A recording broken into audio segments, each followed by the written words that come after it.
আসসালামু আলাইকুম সবাইকে আজকের ক্লাসে ওয়েলকাম। আমরা আজকে হচ্ছে চিটাগং ইউনিভার্সিটি 2023-24 সেশনের যেই পরীক্ষাটা হয়েছিল এই ইউনিটের, সেটার আমরা আজকে কোয়েশ্চন ব্যাংক সলভ করব। অর্থাৎ বিগত বছরের যে এই ইউনিটের যে কোয়েশ্চন সেটার আমরা ম্যাথ পার্টটা সলভ করব।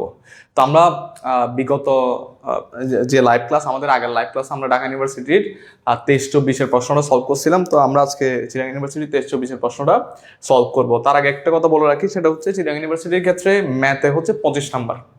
ওকে, 25টা এমসিকিউ দেওয়া থাকে, তোমাকে 25টা এমসিকিউ দাগাইতে হবে, একটা এমসিকিউ 1 মার্ক করে, টোটাল 25 নাম্বার। তো এখানে 25টা এমসিকিউ আমি তুলে নিছি। এখানে আমি যদি বলি তোমাকে, ফার্স্ট পেপার থেকে হচ্ছে 13টা এমসিকিউ হয়েছে বিগত বছর, এবং সেকেন্ড পেপার থেকে 12টা এমসিকিউ হয়েছে। ব্যাপারটা এমন না যে ফার্স্ট পেপার থেকে 12টা, সেকেন্ড পেপার থেকে 13টা, এমন না, তবে এখানে কম বেশি হইতে পারে। ওকে, তাহলে আমরা প্রথমে ফার্স্ট পেপারের পার্টটা সলভ করবো, এরপর সেকেন্ড পেপারের যে 12টা কোয়েশ্চন ওটা আমরা সলভ করব।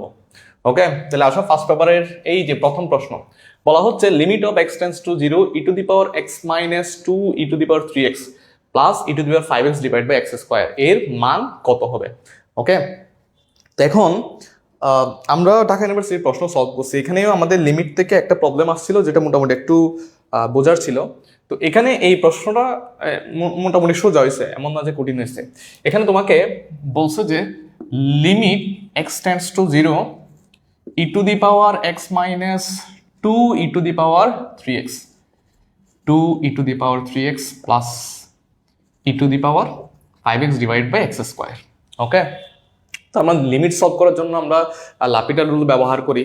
তো লাপিটার রুলটা কিরকম ছিল?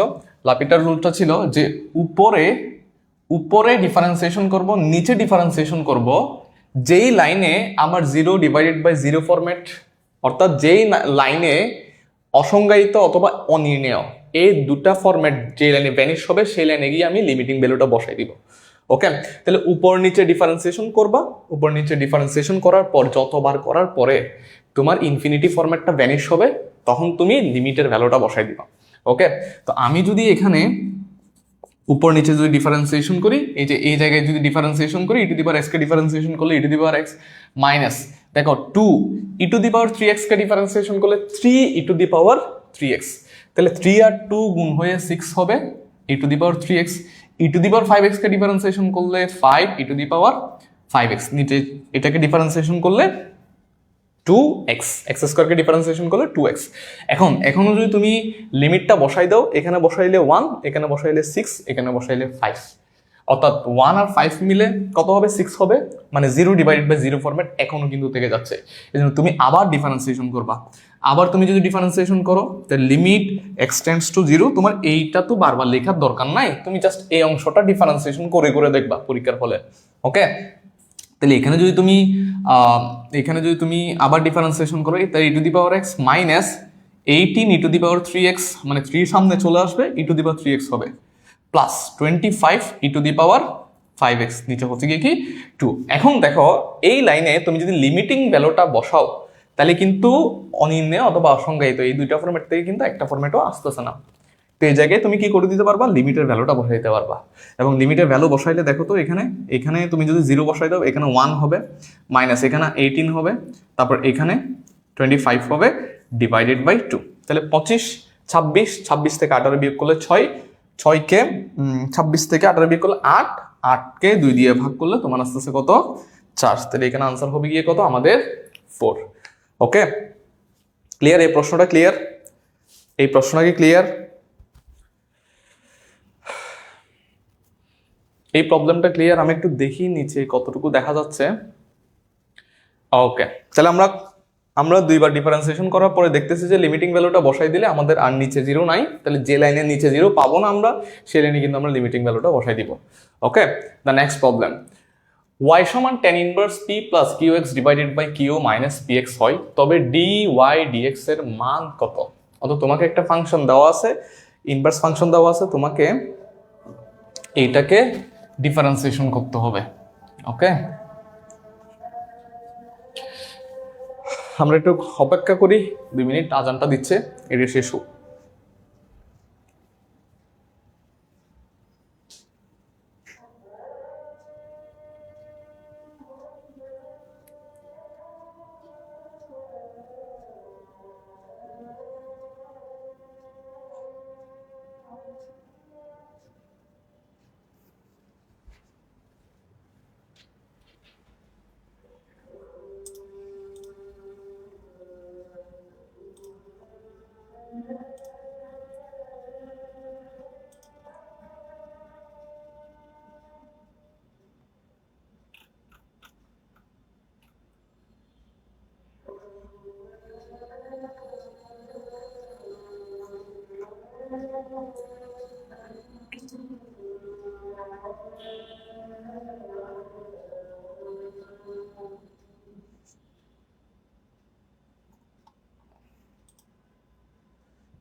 আচ্ছা, তাহলে আমরা এই প্রশ্নটা সলভ করি। তোমাকে বলছে y সমান tan inverse p plus qx divided by q minus px হয়, তবে dy dx এর মান কত? মানে তোমাকে একটা ফাংশন দেওয়া আছে tan ইনভার্স, ঠিক না, একটা ইনভার্স ফাংশন তোমাকে দেওয়া আছে, এটার ডিফারেন্সিয়েশন করতে হবে।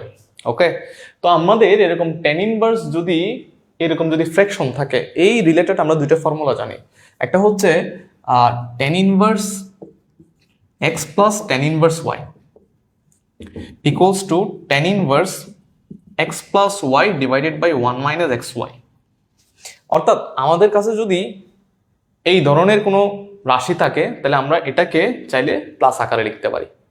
ওকে, সিমিলারলি আরেকটা ফর্মুলা আছে, এই যে এই জায়গায় মাইনাস হলে এই জায়গায় মাইনাস হবে, এই জায়গায় প্লাস হবে। ওকে, তাহলে এই দুইটা ফর্মুলা একটু মনে রাখতে হবে, এটাকে এই ফর্মুলাতে ফেলানো যায়। আরো একটা ইম্পর্টেন্ট ফর্মুলা আছে, সেটা হচ্ছে 2 tan inverse x সমান হচ্ছে tan inverse 2x divide by 1 minus x square. Inverse ফাংশনের মধ্যে এই দুইটা রিলেটেড প্রবলেম বারবার আসে। ওকে, এই ঢাকা ইউনিভার্সিটি একটা প্রশ্ন সলভ করছি গত লেকচারে, ওখানেও দেখছো একটা ইনভার্স ফাংশন দিয়ে আসছে, tan ইনভার্স দিয়ে একটা আসছে। ঠিক আছে, তো এটাকে আমরা যদি এইভাবে চিন্তা করি, দেখো tan ইনভার্স, এই যে কিউ কে 1 বানানোর জন্য আমরা লবেও কিউ দিয়ে ভাগ করব, হরেও কিউ দিয়ে ভাগ করব।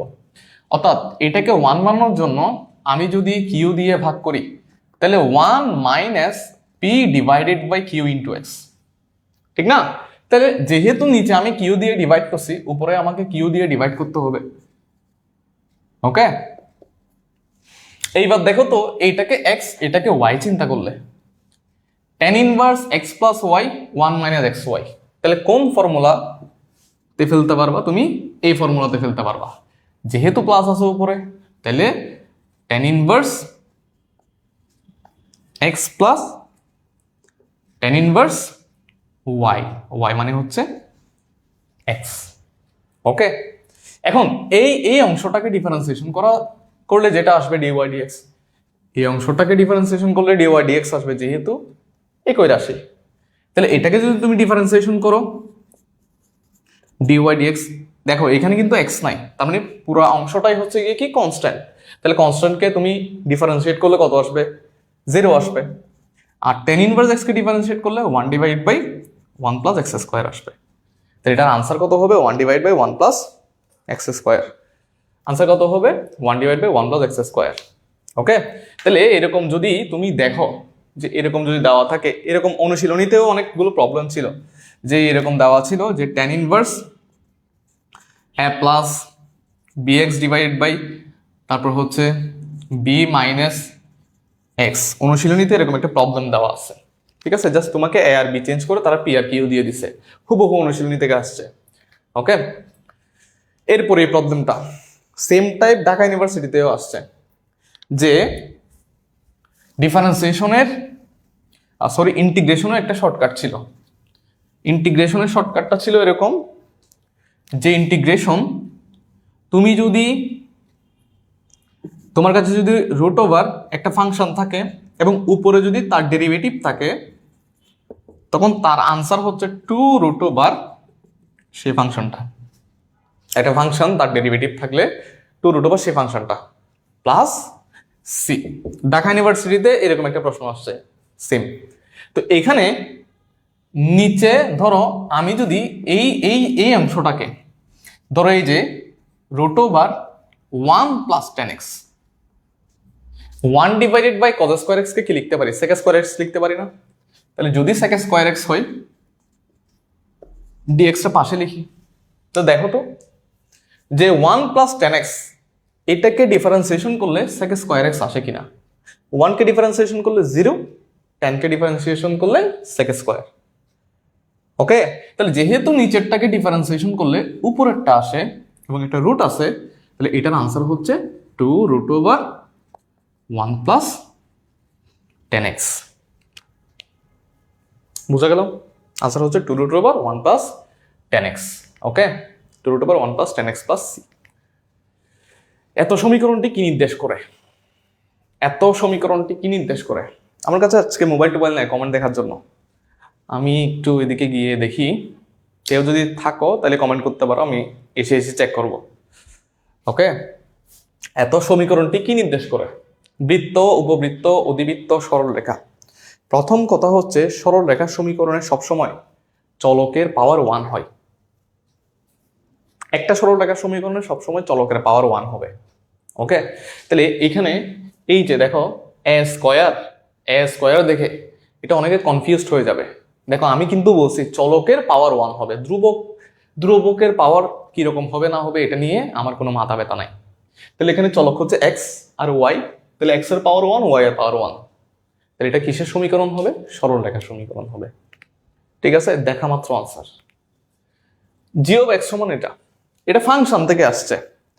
চিটাগাং ইউনিভার্সিটিতে গত বছর সিইউতে ফুল সিলেবাসে পরীক্ষা হয়েছে। ওকে, তো ফুল সিলেবাসে পরীক্ষা হয়েছে এই না যে অনেকগুলো প্রশ্ন ফুল সিলেবাস থেকে আসছে, মোটামুটি শর্ট সিলেবাস থেকে আসছে, কয়েকটা প্রশ্ন বাইরে থেকে দিছে। তবে এইগুলো একদম বেসিক প্রশ্ন, এগুলো তোমার পড়া না থাকলেও আনসার করার কোনো ব্যাপার না। যেমন এই প্রশ্নটা এটা ফাংশন থেকে হয়েছে, বাট এটা করার জন্য কি তোমার ফাংশন পড়তে হবে? পড়তে হবে না। তোমাকে একটা ফাংশন দেওয়া আছে g of x 3x minus 1 divided by 2x plus 9। তোমাকে বলছে জি অফ এক্স, মানে এই যে এক্স এর জায়গায় জি অফ এক্স বসাই দাও, জি অফ এক্স।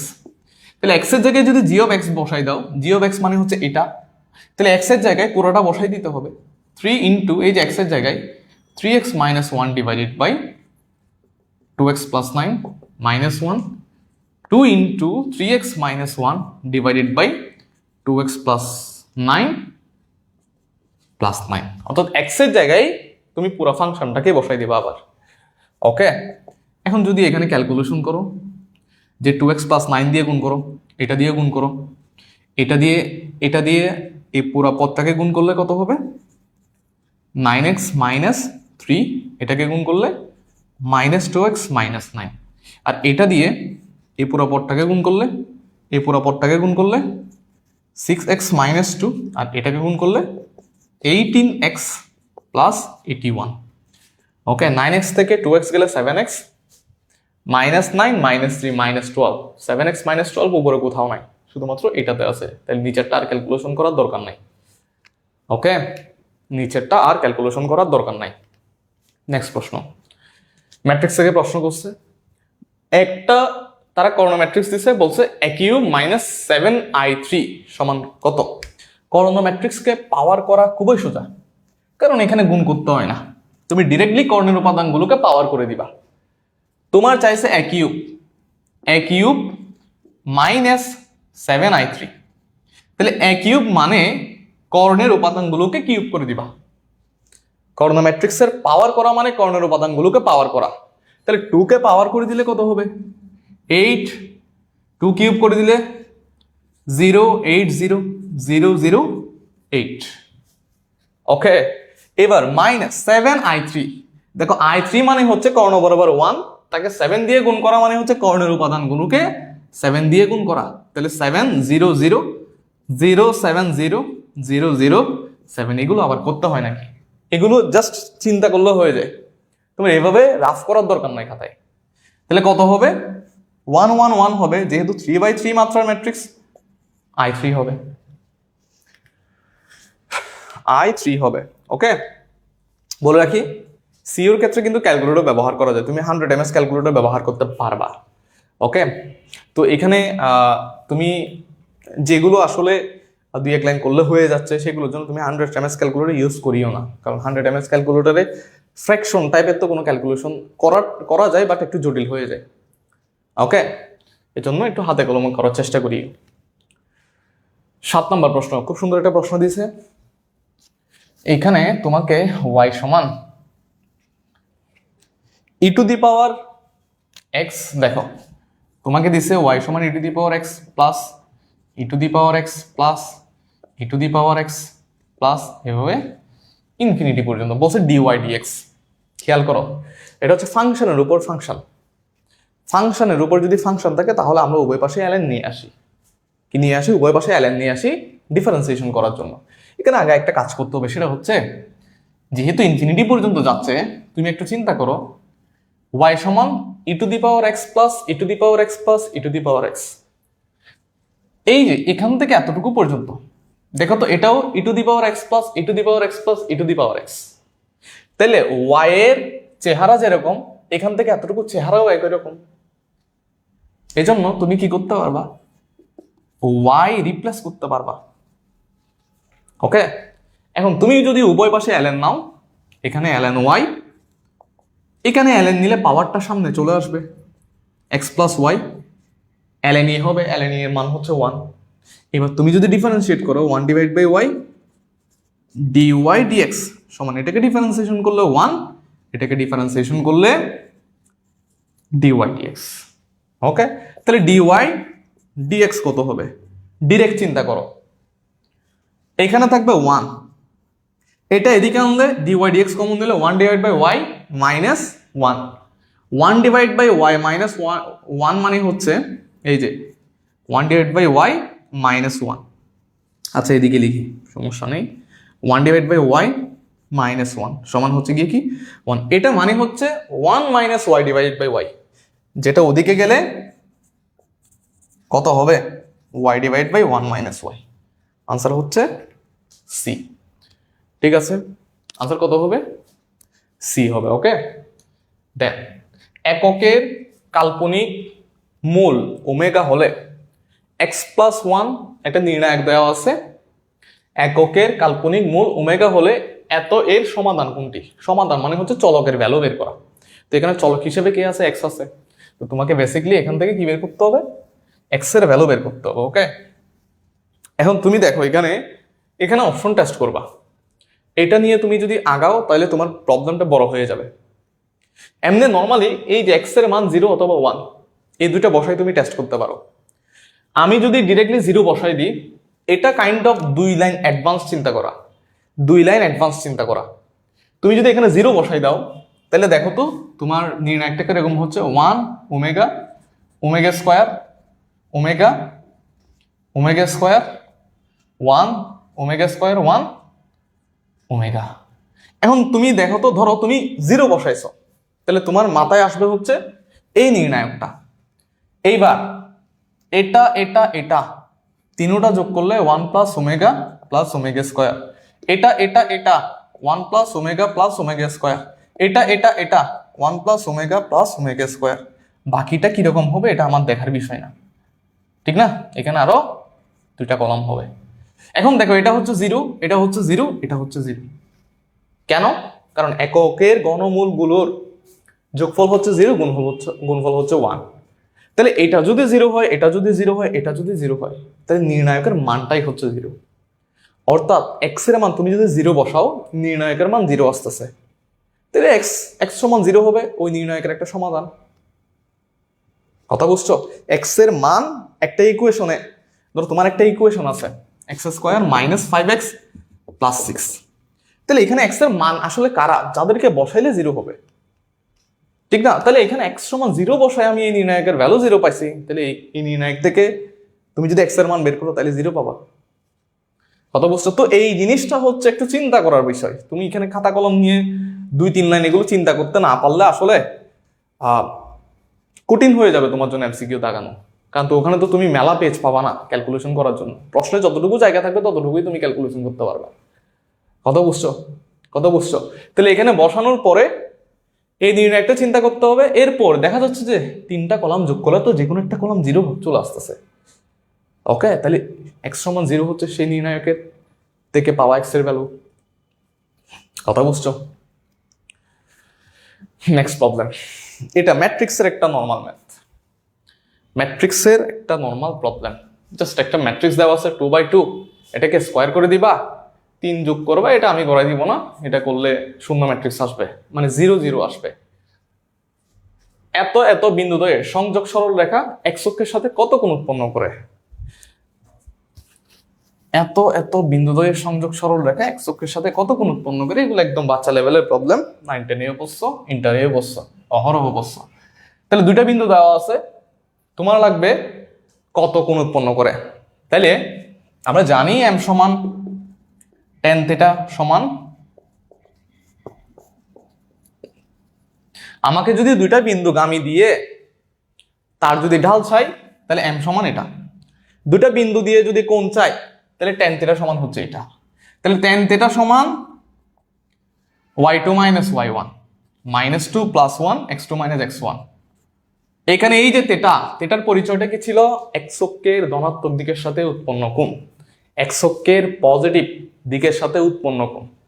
ওকে, tan θ সমান কত আসবে এখান থেকে? -1 + 1 -1। tan কত ডিগ্রি ভ্যালু? -1,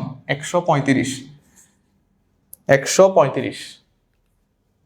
দেন এত বর্গ একক ক্ষেত্রফলের একটি ত্রিভুজের শীর্ষবিন্দু সমূহের স্থানাঙ্ক হচ্ছে এটা। তোমাকে বলছে এ এর মান কত হবে।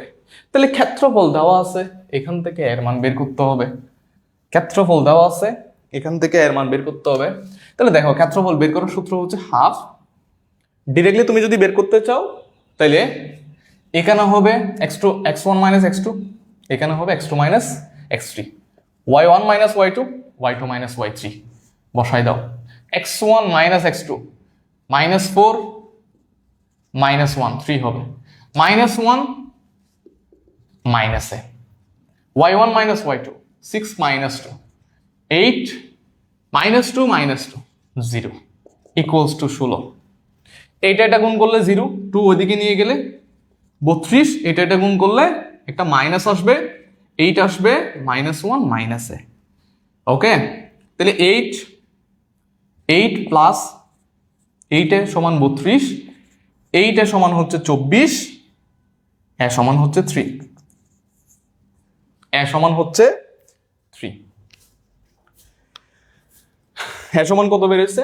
3। নেক্সট প্রবলেম, কে এর মান কত হলে এত এবং এত রেখা দুটি পরস্পর লম্ব হবে? এত এবং এত রেখা দুটি পরস্পর লম্ব হবে। এই প্রশ্ন একদমই সোজা হয়েছে, বিলিভ ইট অর নট, এই প্রশ্ন একদমই সোজা হয়েছে, ঠিক না? কে এর মান কত হলে এত এবং এত রেখা দুটি পরস্পর লম্ব, তাহলে 2টা রেখা পরস্পর যদি লম্ব হয় তাহলে ঢাল দ্বয়ের গুণফল কত? -1 হয়। তাহলে ঢাল দ্বয়ের গুণফল, প্রথম রেখার ঢাল হচ্ছে -x এর সহগ ডিভাইড বাই y এর সহগ, দ্বিতীয় রেখার ঢাল হচ্ছে -x এর সহগ ডিভাইড বাই y এর সহগ =-1। ওকে, এখন দেখো এই মাইনাস মাইনাস মাইনাস মানে 4টা মাইনাস কাটাকাটি গিয়ে প্লাস হয়ে যাবে। 3 2 6 divide by k = 1, k equals to 6। Answer কত হবে? আনসার 6। ওকে, এত এবং এত বৃত্ত দুটি সাধারণ যে বের করতে চাইলে তুমি জাস্ট একটা বৃত্ত থেকে আরেকটা বৃত্তের সমীকরণ বিয়োগ করে দিবা, দ্যাটস এনাফ। একটা বৃত্ত থেকে আরেকটা বৃত্তের সমীকরণ তুমি যদি এটা থেকে এটা বিয়োগ করে দাও, x স্কয়ার y স্কয়ার চলে গেছে। 4x থেকে 2x বিয়োগ করলে 2x, 3y থেকে 3y বিয়োগ করলে 0, 12 থেকে 11 বিয়োগ করলে 1, তাহলে কত থাকবে? 2x plus 1। ডিরেক্টলি এটা করার দরকার নাই, জাস্ট তুমি ক্যালকুলেশন করে ফেলতে পারতেছো, ঠিক আছে? তাহলে এই 13টা প্রশ্ন ছিল ফার্স্ট পেপারের। আমার মনে হয় ফার্স্ট পেপার একদমই সোজা হয়েছে। 13টা প্রশ্ন দেখাতে সর্বোচ্চ তোমার 5 থেকে 6 মিনিট অথবা 7 মিনিট এরকম অর্ধেক সময় লাগবে, ঠিক আছে? এই প্রশ্নগুলো একদমই সোজা হয়েছে। আচ্ছা, এবার সেকেন্ড পেপারের আমরা 12টা প্রশ্ন সলভ করি। প্রথমে ইনভার্স ট্রিগোনোমেট্রি একটা প্রবলেম দিছে, ওকে? দেখো, sine tan inverse half plus cot inverse 3। এটা কাজ করো, এই যে tan ইনভার্স হাফটা রাখো, cot ইনভার্স 3, cotটাকে টেনে নিয়ে যাও। tan ইনভার্স দিলে নিচে 1 আছে, 1টা উপরে উঠে যাবে, 1/3। ঠিক আছে? চাইলে এটাকেও তুমি কট করতে পারবা, এটাকে কট রেখে এটাকে cot ইনভার্স 2 দিতে পারবা, কোনো সমস্যা নেই। তোমার যদি ফর্মুলা যদি মনে থাকে তাহলে কোনো সমস্যা নেই। আচ্ছা, এরপর sine tan inverse x plus y. tan inverse x plus y এর ফর্মুলা কি? tan inverse x plus y 1 minus xy sine. দেখো তো tan ইনভার্স, এইখানে তুমি যদি 6 দিয়ে গুণ করো, 2 আর 3, 2 আর 3, 3 দুগুণে 6, 6 দিয়ে গুণ করো, 6 দিয়ে গুণ করলে উপরে আসবে 5, নিচে 6 দিয়ে গুণ করলে 6 মাইনাস 1, উপরে নিচেও 5 আসবে। 1 tan ইনভার্স 1 মানে হচ্ছে 5/4, sin 5/4 মানে হচ্ছে 1/√2। আনসার কত হবে? আনসার ডি হবে। ওকে, এইবার এই প্রশ্ন তো বলছে কি, দেখো STU বল 3টি ও বিন্দুতে সাম্যাবস্থায় রয়েছে। আমাদের 3টা বল ও বিন্দুতে সাম্যাবস্থায় আছে, ওকে? এরপর বলছে তাদের মান যথাক্রমে এত এত এত হলে টি ও ইউ এর অন্তর্ভুক্ত কোণের মান বের করে। দেখো, এটা হচ্ছে S, যার মান হচ্ছে গিয়ে কত? 1। এটা হচ্ছে ধরো T, এটার মানও 1। তারপর হচ্ছে ইউ, এটার মান হচ্ছে গিয়ে কত? √2। তোমাকে বলছে টি ও ইউ এর অন্তর্ভুক্ত কোণের মান কত হবে। এখন দেখো, 3টা বল যদি সাম্যাবস্থায় থাকে তাহলে মনে রাখবা যে কোনো 2টা বলের লব্ধি হচ্ছে তৃতীয়টা। এটা আর এটা লব্ধি হচ্ছে এটা, এটা আর এটা লব্ধি হচ্ছে এটা, অথবা এটা আর এটা লব্ধি হচ্ছে এটা, মানে যে কোনো 2টা লব্ধি হচ্ছে 3 নাম্বারটা। এখন তোমাকে বের করতে বলছে টি ও ইউ, দ্যাট মিনস এই কোণটা কত হবে, ধরে নাও আলফা। তাহলে এই 2টার লব্ধি যেহেতু এটা, এই যে 1, এটা আর এটা লব্ধি যেহেতু 1, তাহলে লব্ধির স্কয়ার সমান, মানে আর স্কয়ার সমান p square plus q square plus 2pq cos alpha, 2pq cos alpha. এখান থেকে দেখো 3, এদিকে আসলে -2 সমান 2√2 cos আলফা। কাটাকাটি করো, cos আলফা সমান -1/√2 কত degree? 135 degree, 135 degree. Okay, next problem. এতকে a প্লাস আইবি আকারে প্রকাশ করো। তাহলে a প্লাস আইবি আকারে প্রকাশ করার জন্য আমরা কি করি? যদি ফ্র্যাকশন থাকে তাহলে নিচেরটার অনুবন্ধী দিয়ে উভয় পাশে গুণ করি। ওকে, এখন নিচেরটার অনুবন্ধী কত? 1 প্লাস আই, তাহলে 1/1 প্লাস আই এর অনুবন্ধী হচ্ছে 1 মাইনাস আই, তাহলে 1 মাইনাস আই দিয়ে গুণ করো, উপরেও 1 মাইনাস আই দিয়ে গুণ করো, কত হয়? 1 মাইনাস আই, এখানে হবে 1 স্কয়ার মাইনাস আই স্কয়ার, তাহলে আই স্কয়ার সমান -1, মাইনাসে মাইনাসে +1, এটা। তাহলে এবার যদি তুমি আংশিক ভগ্নাংশ করো, কত? এইখানে তোমাকে বি এর মান, বি মানে হচ্ছে অবাস্তব অংশ, তাহলে এটার অবাস্তব অংশ কত? -1/2। আনসার কত হবে? -1/2। ক্লিয়ার? কে এর কোন মানের জন্য এত সমীকরণের মূল দুটি জটিল হবে। ওকে, তাহলে একটা সমীকরণের দেখো, একটা সমীকরণের মূল কিন্তু জটিল হয় যখন ওই সমীকরণের নিশ্চায়কের ভ্যালু লেস দেন 0 হয়। ওকে, তাহলে এই সমীকরণের নিশ্চায়কের ভ্যালু লেস দেন যদি 0 হয় তাহলে এই সমীকরণের মূল দুটা জটিল হবে। ওকে, তাহলে এই সমীকরণের নিশ্চায়ক মানে কি, বি স্কোয়ার মাইনাস 4ac, অর্থাৎ এক্স এর সহ whole square minus 4 into 1 into 1 less than 0, ঠিক না? তাহলে এখানে কত হবে, কে স্কোয়ার মাইনাস 4, তাহলে কে প্লাস 2 কে মাইনাস 2 লেস দেন 0 হইলে, এইখানে মনে রাখবা লেস দেন 0 হইলে এই যে এইখানে এইটা সমান যদি 0 হয় তাহলে কে এর ভ্যালু মাইনাস 2, এটা সমান যদি 0 হয় তাহলে কে এর ভ্যালু 2, লেস দেন যদি 0 হয় minus 2, less than k less than 2, answer কত হবে, সি। ওকে, ক্লিয়ার? যদি পি এর স্থানাঙ্ক এত হয় তাহলে পি এর সঞ্চার পথটি ডিরেক্টলি মুখস্থ, a sine theta b cos theta এটা হচ্ছে উপবৃত্ত, a sec theta b tan theta অধিবৃত্ত। ওকে, তারপর এটি স্কয়ার 2at পরাবৃত্ত। ক্লিয়ার? অথবা তুমি এখান থেকে বের করতে পারো যে এটা হচ্ছে একটা পরামিতিক সমীকরণ, এখান থেকে তুমি যদি মূল সমীকরণে যেতে চাও তাহলে তোমার কি করতে হবে, এক্স সমান এ সাইন থিটা, ওয়াই সমান বি কস থিটা। এখন তুমি চাচ্ছ প্যারামিটার, পরামিতিক সমীকরণে একটা প্যারামিটার থাকে, এখানে সেই পরামিতিটা হচ্ছে থিটা, এটা ভ্যানিশ করতে চাচ্ছ। এটা ভ্যানিশ করা ছাড়া তো মূল সমীকরণে যাওয়া যাবে না, ঠিক না? পরামিতিক সমীকরণেই থেকে যাবা। তো এটা ভ্যানিশ করার জন্য তুমি কি করবা, x divide by a sine theta, y divide by b cos theta. এবার দুটোটা স্কোয়ার করে যোগ করে দাও, স্কোয়ার করে যোগ করলে থিটা ভ্যানিশ হয়ে যাবে, 1 হয়ে যাবে। স্কোয়ার করে যোগ করলে x square divide by a square plus y square divided by b square সমান কত, sine square theta plus cos square theta, 1, শেষ, কাহিনী শেষ। ওকে, ডিরেক্টলি মনে রেখে দিবা, মনে রাখলে বেনিফিট। অনেকগুলো প্রবলেম ধরো তুমি ম্যাথ করতে করতে এমন অবস্থা হয়ে গেছে, কিছু কিছু পপুলার ম্যাথের প্রবলেম তোমার মুখস্থ হয়ে গেছে, কিংবা কিছু কিছু ফরম্যাট মুখস্থ হয়ে গেছে, কিছু কিছু শর্টকাট মুখস্থ হয়ে গেছে, তাহলে এই জিনিসটা তোমার পরীক্ষার হলে বেনিফিট দিবে। আরেকজনে যেটা ক্যালকুলেশন করে বের করবে তুমি সেটা মুহূর্তে দাগাই ফেলতে পারবা। ওকে, এত জটিল সংখ্যাটির আর্গুমেন্ট কত হবে, এত জটিল সংখ্যাটির আর্গুমেন্ট কত হবে? দুটি জটিল সংখ্যা যদি ভাগে থাকে মনে রাখবা তাদের আর্গুমেন্ট হবে বিয়োগফলের সমান। মানে এই টোটাল জটিল সংখ্যাটার আর্গুমেন্ট হবে এটার আর্গুমেন্ট এবং এটার আর্গুমেন্টের বিয়োগফলের সমান। এটা করলে তোমার মোটামুটি একটু ম্যাথটা কি হয়ে যাবে, ম্যাথটা মোটামুটি শর্ট হয়ে যাবে।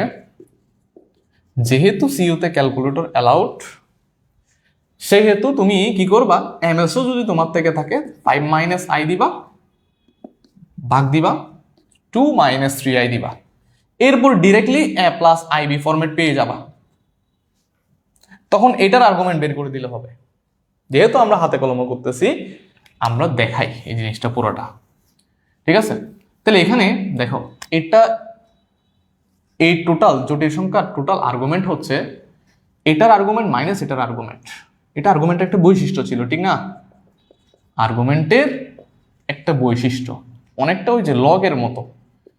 লগের ক্ষেত্রে আমরা যে ফর্মুলাগুলো শিখি যে লগ এম ইন্টু এন গুণে থাকলে যোগা হয়, তারপর হচ্ছে ভাগে থাকলে বিয়োগে হয়, তাহলে আর্গুমেন্টে এরকম গুণে থাকলে দেখবা যে দুটো জটিল সংখ্যার গুণফলের আর্গুমেন্ট যত, আলাদা আলাদা ভাবে আর্গুমেন্ট বের করে যোগ করলেও তত।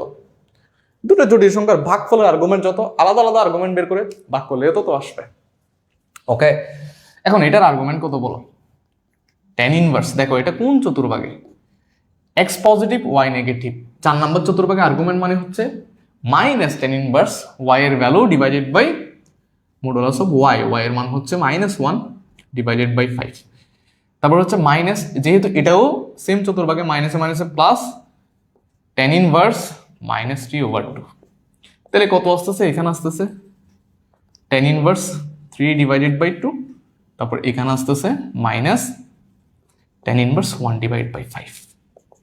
এরপর তুমি tan inverse x minus y এর ফর্মুলা ইউজ করে দাও। x মাইনাস y এর ফর্মুলা কি, tan inverse x minus tan inverse y এর ফর্মুলা হচ্ছে x minus y 1 plus x Y.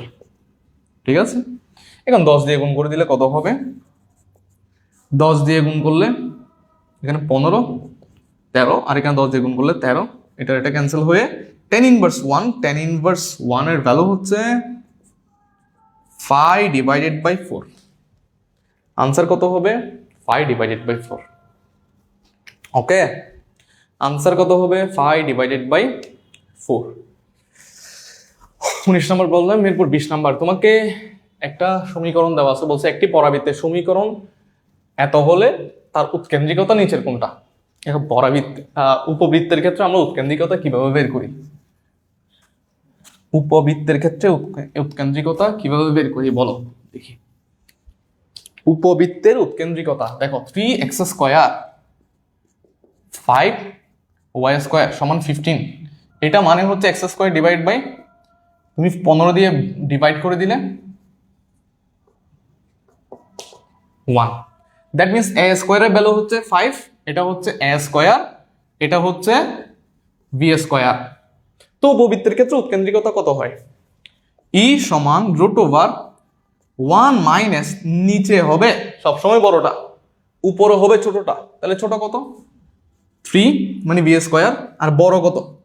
বড় হচ্ছে 5। তাহলে এখানে কত আসতেছে? √, নিচে হচ্ছে 5, উপরে হচ্ছে 5 মাইনাস 2, 2 √5 আর 2 divided by 5। Okay, 2 divided by 5। আচ্ছা, এরপর হচ্ছে তোমাকে একটা সেট দিয়ে দিছে, বলছে যে s equals to x such that 5x square minus 16x plus 3 less than 0 হয় তবে সুপ্রিমাম, s এর সুপ্রিমাম চাইছে আর ইনফিমাম চাইছে।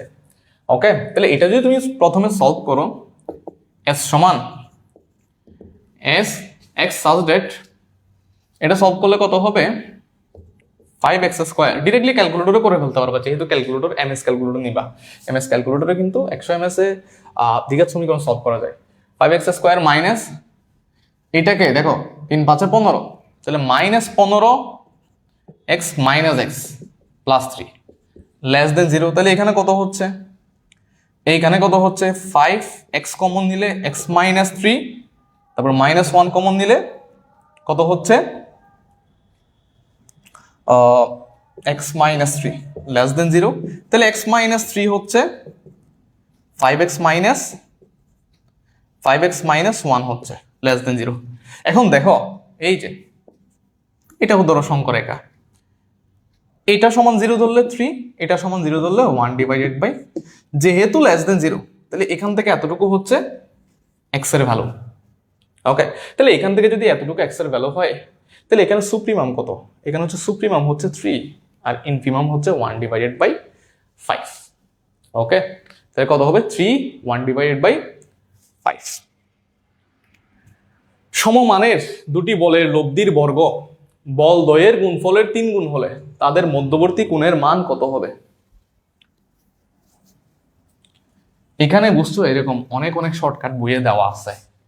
এই যে লব্ধি একটা এতটার এত গুণ হলে এরকম অনেকগুলো শর্টকাট দেওয়া আছে, ঠিক না? কিংবা অন্যান্য চ্যাপ্টারে অনেকগুলো শর্টকাট দেওয়া আছে। যে একটু আগে উৎকেন্দ্রিকতা বের করলাম, x square plus p y square সমান সামথিং যদি এবি যদি থাকে, তাহলে উৎকেন্দ্রিকতা কিভাবে বের করতে হয়। তো এরকম ছোট ছোট আসলে যেই জিনিসটা আসলে 2 লাইন করলে হয়ে যাচ্ছে, সেই শর্টকাটটা মুখস্থ করে ব্রেনকে কষ্ট দেওয়ার কোনো মানে হয় না। ওকে, মানে তুমি ব্রেনের উপর আসলে মানে অনেক বেশি মুখস্থ করে তুমি আসলে কি করতেছো? তুমি লোড দিচ্ছ জিনিসটাকে। এই জন্য তুমি যেই জিনিসটা 2 লাইন করে আসলে কি পাওয়া যাচ্ছে, 2 লাইন করলে আসলে 2 লাইন চিন্তা করলে আসলে বোঝা যাচ্ছে যে কত হবে, সেটার জন্য শর্টকাট শেখার কোনো দরকার নেই। তো এখানে বলছে সমমানের দুটি বলের লব্ধির বর্গ মানে হচ্ছে আর স্কয়ার। সমমানের দুটি বল, তাহলে p square plus p square. লব্ধির বর্গ মানে হচ্ছে আর স্কয়ার। এই যে আর স্কয়ার, বল দ্বয়ের গুণফলের 3 গুণ। বল দ্বয়ের গুণফল হচ্ছে পি আর পি গুণ করলে পি স্কয়ার, এইটা 3 গুণ।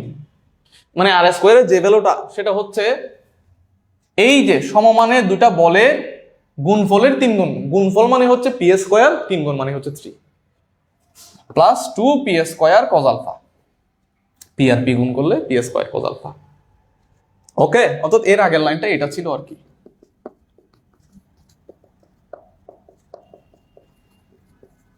এটা থেকে এটা আর কি।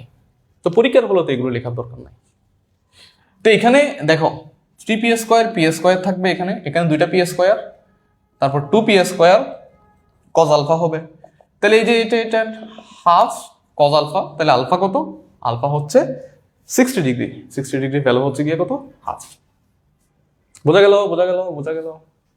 দুটো জটিল সংখ্যা গুণে আছে ইকুয়াল টু 2 + 4i হলে 5x এর মান গুণটি। তাহলে একটু দেখো, দুটোটা গুণ করে দাও। দুটোটা গুণ করে দিলে কত আসবে বলো তো? দুটোটা গুণ করে দিলে কত আসবে? x এটার সাথে গুণ করলে x প্লাস iy, এটার সাথে গুণ করলে ix, এটার সাথে গুণ করলে মাইনাস, দেখো i আর i গুণ করলে i² মানে হচ্ছে -1 minus y equals to 2 + 4i। এখন এখানে বাস্তব অংশ কত? x - y, এদিকে বাস্তব অংশ হচ্ছে 2, এখানে অবাস্তব অংশ কত? x + y। অবাস্তব অংশ মানে এখানে i কমন নিলে কত থাকবে? y + x থাকবে। এখানে অবাস্তব অংশ হচ্ছে 4, তোমাকে বলছে 5x। তাহলে এইটা যোগ করো, যোগ করলে 2x সমান হচ্ছে 6, x সমান হচ্ছে 3, 5x সমান হচ্ছে 15। কোনো মান নেই, অর্থাৎ 5x এর ভ্যালু হবে গিয়ে কত? 15। এখানে যেহেতু 15 নেই, তাহলে আমাদের আনসার হবে ডি। ক্লিয়ার কথা? কথা কি ক্লিয়ার?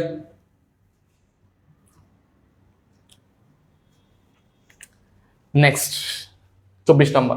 এত এবং এত সমীকরণের একটি সাধারণ মূল থাকলে a1 + b1 সমান কত? দেখো এইটা দুটো সমীকরণ যদি একটা সাধারণ মূল থাকে, তখন আমরা সেই সাধারণ মূলকে কি ধরি? আলফা ধরি। তাহলে আলফা ধরলে এটা কত হবে? α² + a1 আলফা + b1 = 0। ওইটা কত হবে? α² + b1 আলফা + a1 = 0। অর্থাৎ তাদের যদি একটা মূল যদি সাধারণ থাকে, তাহলে যে মূলটা সাধারণ সেই মূলটা দিয়ে দুটোটা সমীকরণ স্যাটিসফাই করবে। এইবার তুমি বিয়োগ করে দাও, এটা থেকে এটা বিয়োগ করলে a1 - b1 আলফা, তারপর এটা থেকে এটা বিয়োগ করলে b1 - a1 = 0। এখন তুমি যদি এইখানে a1 - b1 কমন নাও, তখন এখানে একটা মাইনাস কমন নিতে হবে, যার ফলে আলফা -1 হবে, ঠিক না? তাহলে এখান থেকে a1 আর b1 তো সমান হবে না, তোমাকে দুইটা আলাদা সমীকরণ দিছে। a1 আর b1 যদি সমান হয়ে যায়, তখন দুটোটা সমীকরণ কি হয়ে যাবে? সেম হয়ে যাবে। এজন্য আলফা সমান কত হবে? 1 হবে। এইবার তুমি এই যে আলফা সমান 1 যে কোনো একটা সমীকরণে বসাই দাও। আলফা সমান 1 যে কোনো একটা সমীকরণে বসাই দিলে, ধরো এটাতে বসাচ্ছ, তাহলে 1 + a1 × 1 + b1 = 0। a1 + b1 = -1। a1 + b1 = -1, ঠিক না? এই যে আমি যে বিয়োগটা করলাম, এটা এখানে চিন্তা করতে হবে। ওকে, এটা তোলা যাবে না, লেখা যাবে না। জাস্ট চিন্তা করবা, আলফা বসাইলে বিয়োগ করলে α² ক্যান্সেল যাবে, তারপর হচ্ছে a1 - b1 × আলফা হবে প্লাস b1 - a1 হবে। এরপরে তুমি 2 লাইন করলেই পেয়ে যাচ্ছ। ওকে, তারপর লাস্ট প্রবলেম। এত সমীকরণের মূলগুলো কি প্রকৃতির? তাহলে মূলের প্রকৃতি টেস্ট করার জন্য কিন্তু আমরা নিশ্চায়কের ভ্যালু টেস্ট করি। তাহলে এটার নিশ্চায়ক যদি ডি হয়, তাহলে নিশ্চায়ক মানে হচ্ছে b² - 4ac, b মানে হচ্ছে x এর সহগ, b² - 4 × a × c, c মানে হচ্ছে 3।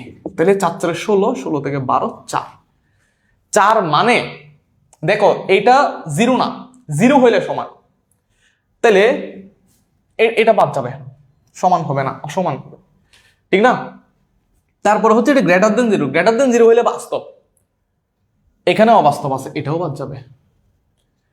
আর জটিল তো হবে না, তাকে কি? বাস্তব ও মূলদ।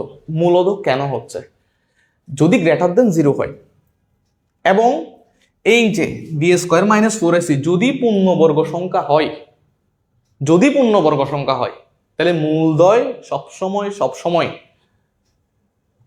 অমূলদ হবে, ঠিক আছে? মূলদ হবে। ওকে, যদি কি হয়? পূর্ণবর্গ সংখ্যা হয়, তাহলে মূলদ হবে, আর যদি পূর্ণবর্গ সংখ্যা না হয়, তাহলে অমূলদ হবে। ওকে, আচ্ছা, তাহলে এটা আনসার কত? এটা আনসার হচ্ছে এ। তো আমার কাছে গত বছরের কোয়েশনটা এর আগের বছরের তুলনায় কঠিন লাগে নাই, মোটামুটি সহজ ছিল। ঠিক আছে, এখানে সবগুলো প্রবলেমই আসলে একাডেমিক থেকে, এখানে বাইরে কোনো কি নাই। এখানে অ্যাডমিশন অ্যাডমিশন ওয়েতে কোনো প্রশ্ন নাই এখানে, আসলে সব কিছু একাডেমিক থেকে, ঠিক না? মানে অ্যাডমিশন স্ট্যান্ডার্ড কোনো প্রশ্ন আসলে এখানে নাই। তো এতটুকু ছিল আজকের প্রশ্ন সলভ। আমরা আজকে সিইউ সলভ করলাম, কালকে অথবা পরশু আমরা আরেকটা ইউনিভার্সিটি সলভ করবো, রাজশাহী ইউনিভার্সিটিটা সলভ করবো। রাজশাহী ইউনিভার্সিটি গতবারের যে কোয়েশনটা, এটা যথেষ্ট ভালো কোয়েশন হয়েছে, তো আমি মনে করি এটা সলভ করা দরকার। ওকে, তাহলে আমরা কালকে অথবা পরশু আমি অ্যানাউন্সমেন্ট দিয়ে দিব গ্রুপে যে আমরা কোন প্রশ্ন সলভ করব। আমরা যেহেতু সামনের সপ্তাহ থেকে যেহেতু আমাদের ভার্সিটি ম্যাথ প্রোগ্রাম শুরু হচ্ছে, তো এর জন্যই কিন্তু আগে আমি এই সপ্তাহ জুড়ে আমি একটা ভার্সিটির প্রশ্নগুলো তোমাদেরকে সলভ করে করে দেখাচ্ছি, যাতে একটা প্রিলিমিনারি আইডিয়া হয়। তুমি পড়তে বসার আগে কোয়েশনগুলো নিয়ে একটু অ্যানালাইসিস করো, তোমার একটা বেসিক আইডিয়া হবে, ঠিক না? অনেকে মনে করে যে অ্যাডমিশন তো অনেক কঠিন, এই সেই, পড়লে আসলে কোনো কিছুই কঠিন না, ঠিক না? অ্যাডমিশনও তো আসলে তোমার মতো ছেলেগুলোই টিকে, এখানে তো আসলে জন্তু জানোয়ার টিকে না, তুমি টিকো আমি টিকি, তো সবকিছু আসলে সম্ভব। তো যেহেতু সামনের সপ্তাহ থেকে আমাদের ব্যাচটা শুরু হবে, তো আমরা দাবি সলভ করছি, আজকে চবি সলভ করছি, কালকে রাজশাহী ইউনিভার্সিটি সলভ করবো, এরপর আমরা সিকের ওয়েট সলভ করবো, এরপর আমরা বুয়েট সলভ করবো, এই তারপর হচ্ছে জিএসটি সলভ করবে। এই 6টা কোয়েশ্চন সলভ করার পরে আমরা কি করব? আমরা আমাদের ব্যাচটা অফিসিয়ালি শুরু করব। তো সে পর্যন্ত সবাই ভালো থাকো, সুস্থ থাকো, আমাদের পরবর্তীতে দেখা হচ্ছে নেক্সট ক্লাসে। আল্লাহ হাফেজ।